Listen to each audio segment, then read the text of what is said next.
Sebelumnya perkenalkan, saya Puja Ramadhani, mahasiswa Akademi Keperawatan Bina Insani Sakti, Kota Sungai Penuh. Di sini 30 menit ke depan saya akan melakukan penyuluhan mengenai penyakit rematik, terutamanya senam rematik, yang mana terdiri dari pembukaan yang sedang berlangsung, kegiatan inti, dan evaluasi. Sebelumnya saya akan membagikan leafletnya, harap dibaca dan dibagikan. Penyakit rematik umumnya terjadi pada lansia dan bisa juga terjadi pada remaja dan dewasa. Sebelumnya, apakah Bapak dan Ibu mengetahui apa itu penyakit rematik? Tahu. Penyakit rematik itu penyakit yang seperti apa, Bu? Nyeri-nyeri tulang. Ya, benar sekali. Penyakit rematik adalah berkaitan dengan nyeri-nyeri pada tulang atau persendian. Menurut bahasa bukunya, yang lebih tepatnya, rematik adalah penyakit yang menyerang sendi dan tulang atau jaringan penunjang sekitar sendi. Bagian tubuh yang diserang biasanya persendian pada jari, lutut, pinggul, dan tulang punggung. Lalu gejala dan penyebabnya. Apakah Bapak dan Ibu sudah tahu gejala dan penyebabnya itu seperti apa? Penyebabnya belum tahu. Ya, kalau belum tahu saya akan jelaskan. Penyebab rematik yang pertama ada infeksi virus atau bakteri. Yang kedua ada pekerjaan yang melibatkan persendian yang teramat sering. Yang ketiga makanan. Yang keempat gangguan imunitas dan kelenjar atau hormon.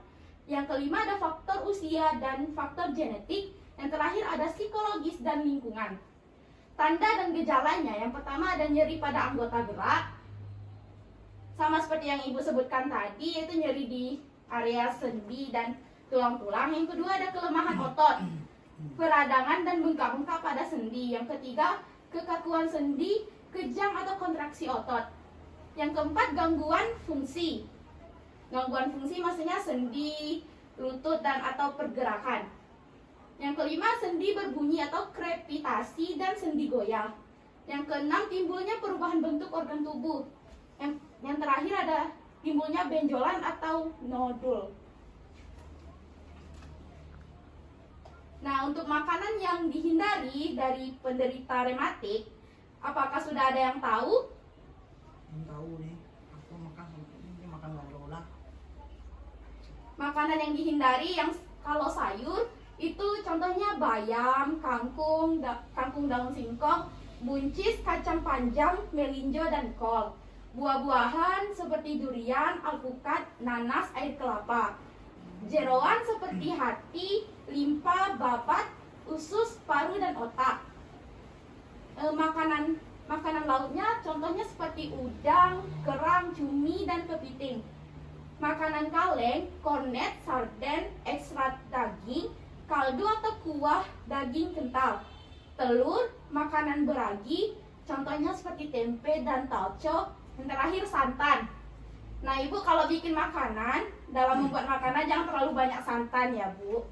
Ini santan semuanya. Itu tidak dianjurkan bagi penderita rematik. Lalu bagaimana dengan makanan yang diperbolehkan? Yang pertama karbohidrat, contohnya nasi, roti, jagung, kentang, singkong, atau ubi. Yang kedua makanan dengan sumber protein, contohnya ikan laut. Yang ketiga sayur-sayuran, semua sayuran hijau kecuali kacang polong, kembang kol, kangkung, dan kacang panjang. Dan terakhir buah-buahan segar seperti jeruk, mangga, pepaya, nangka, dan pisang. Nah, senam rematik.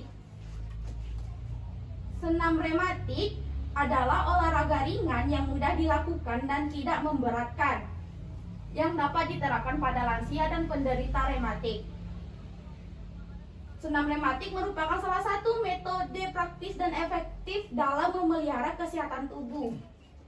Gerakan yang terkandung dalam senam rematik adalah gerakan yang sangat efektif, efisien, dan logis karena rangkaian gerakannya dilakukan secara teratur dan terorganisasi. Lalu, apakah Bapak dan Ibu sudah mengetahui manfaat dan tujuan dari senam rematik? Belum tahu. Baik, jika belum tahu saya akan menjelaskannya. Yang pertama, mengurangi nyeri pada penderita rematik, menjaga kesehatan jasmani, tulang menjadi lebih lentur, otot-otot akan menjadi kencang, memperlancar peredaran darah, memperlancar cairan getah bening, menjaga kadar lemak tetap normal, jantung menjadi lebih sehat, tidak mudah mengalami cedera, dan kecepatan reaksi menjadi lebih baik. Nah, yang terakhir, cara melakukan senam rematik. Yang pertama, harap melihat pada saya. Yang pertama, letakkan tangannya ke depan, lakukan gerakan seperti meremas, hitung sebanyak 5 kali. Seperti 1, 2, 3, 4, 5. Lalu yang kedua, gerakan tangan tetap di depan, lalu regangkan dan tutup hingga 5 kali. 1, 2, 3, 4, dan 5. Tangan tetap ke depan, regangkan jari, lalu lakukan gerakan menyentuh jari telunjuk dengan ibu jari. Ulangi hingga 5 kali. 1, 2, 3, 4, 5. Yang keempat, tangan tetap diletakkan di depan dan sentuh setiap jari. Ulangi hingga 5 kali. 1, 2, 3, 4, 5. 1, 2, 3, 4, 5. 1, 2, 3, 4, 5. Letakkan tangan ke depan, rapatkan jari, kemudian gerakkan tangan ke atas dan ke bawah. 1, 2, 3, 4, 5.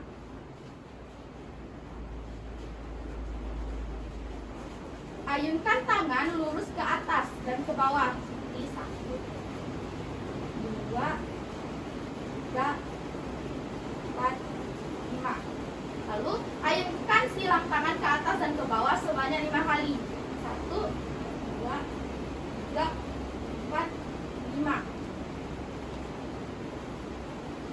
Lalu untuk bahu ayunkan, lalu turunkan hingga 5 kali. 1, 2, 3, 4, 5. Dan putar ke belakang hingga 5 kali. 1, 2, 3, 4, 5. Nah, itulah tadi cara melakukan senam rematik. Setelah penjelasan yang tadi, saya akan menanyakan kembali terkait rematik dan senam rematik. Tadi sudah saya jelaskan mengenai penyebab dan gejala. Boleh dijelaskan kembali penyebab dan tanda gejalanya itu seperti apa? Satu saja. Jadi pada persendian. Ya, itu benar. Ibu ada memperhatikan, Bu? Ada. Itu terlebih. Coba sebutkan, Bu, Apa itu yang sebutkan? penyebab atau tanda dan gejalanya. Penyebabnya yaitu